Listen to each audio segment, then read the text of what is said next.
बिस्मिल्लाह अल्हम्दुलिल्लाह अल्लाह पर मुश्किल कायनात मुश्किल कौन ज़्यादा दीन मोहम्मद इस्लाम कबूल कीजिए। बहुत अच्छा लगता है अल्लाह रसूल के प्यार में जो कुछ भी और होता है अल्लाह राज़ी हो, अल्लाह से कबूल कर ले। अल्लाह राज़ी हम सबसे राज़ी हो। मेरे प्रोग्राम को लाइक करें, शेयर कर लें, सब्सक्राइब कर लें। जो भी देख रहा है अल्लाह ताला सबकी बका सलामती करे, हर किसी की बका सलामती हो, जैसे भी हो जिस तरह मुमकिन है सबकी बका सलामती होती रहे। मेरा एड्रेस नोट करें, मैं कराची बैठता हूँ, बादराबाद 4 मीनार चुरंगी साथ ही सलानी वाले हम दोनों की गली में, कोने में सलानी है। गली सेंटर में मेरा दारा है। सुबह 11 से रात 8 रोज़ाना, इतवार सुबह 10 से 2 का टाइम होता है। इस टाइम पे आ जाएं। बुखार वाला बुखार की हालत में आए, दर्द वाला दर्द की हालत में आए। इंशाल्लाह सुबह इंशाल्लाह हंसते मुस्कुराते हो जाओगे। आज के प्रोग्राम में मोटापे पे लेकिन एक छोटा सीन आपके सामने में पेश करता हूँ चारों, लेकिन सुनने वाले इस बात को ना नाराज़ होंगे ना बुरा मानेंगे। कुछ अर्सा पहले एक खातून आई, उसने बोला कि मुझे शादी करनी है। जब शादी की बात हुई तो उसने बोला कि लड़के ने बोला कि तुम्हारा वज़न ज़्यादा से मैं शादी नहीं कर सकता। एक दिन वो लड़के को लेके आ गई तो लड़का तो दुबला पतला, उसका 50-55 किलो वज़न होगा, तो खातून का वज़न कोई 200 पौने 200 किलो था। आप दोनों के बीच में ये फासला था ज़मीन आसमान का। तो लड़के ने बोला बीबी तुम मुझे अच्छी लगती हो, मगर एक शायद तुम पतली होगी भी शादी करूँ। उस लड़की ने पता नहीं क्या कुछ किया, लेकिन वो मामला सुना बना। मैंने कहा बीबी ख़ानदानी मोटापा है, तुम पतली तो हो जाओगी लेकिन टाइम लगेगा, आहिस्ता आहिस्ता होना ताकि तुम्हारा नुकसान हो।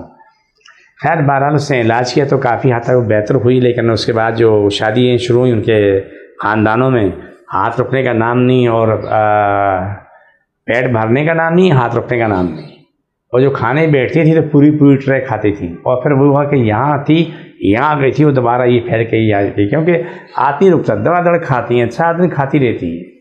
तो आज जी बोला जी मैं कैसे पतली हूँ। मैंने कहा बीबी तुम्हारा पतला होना इसलिए मुमकिन नहीं है कि तुम्हारा क्या ना पेट पे कंट्रोल है ना हाथ पे कंट्रोल है। खाना पीना एहतियात करोगी तो आपको मुश्किल होगी, मुश्किल नहीं होगी, आसानी होगी। लेकिन एक बात याद रखो, जितने लोगों को भूख ज़्यादा लगती है ना वो एक काम कर लें, जब भी भूख ज़्यादा लगे तो एक कप चाय पी लिया करें।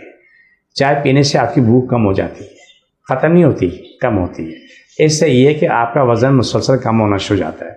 ज़्यादा मसला हो तो कच्ची हल्दी, आजकल मौसम चल रहा है, कच्ची हल्दी आप ले लें, और 18-20 पत्ते वो ले लें कड़ी पत्ते के, 18-20 पत्ते नीम के ले लें, और 1 सेंटीमीटर ये का टुकड़ा हल्दी ले लें, वो चबा के खा लें, वो पानी पी लें। ये बेहतरीन नुस्खा है। लेकिन ये याद रखो, ये नुस्खा हेपेटाइटिस सी वाले या जिनको नज़ला ज़ुकाम है वो नहीं कर सकते। जिनको सर्दी का खदशा है वो ये नुस्खा इस्तेमाल नहीं कर सकते, क्योंकि उसमें हल्दी की कवरेज तो है, लेकिन फिर भी मेरा मशवरा ना करना बेहतर है। जिसको जहाँ जहाँ तकलीफ है वहाँ पर हाथ रखें। जो मोटापे वाले हैं वो एक हाथ नाक पे रखें, एक हाथ अपने सर पे रखें। दुआ करें अल्लाह हमारा मोटापा ख़त्म हो जाए, हमें आम इंसान की ज़िंदगी मिले, मुकम्मल सेहत के साथ ज़िंदगी मिले। अल्लाह सबकी बीमारी छोड़ दोबारा पकड़ो, छोड़ दोबारा पकड़ो,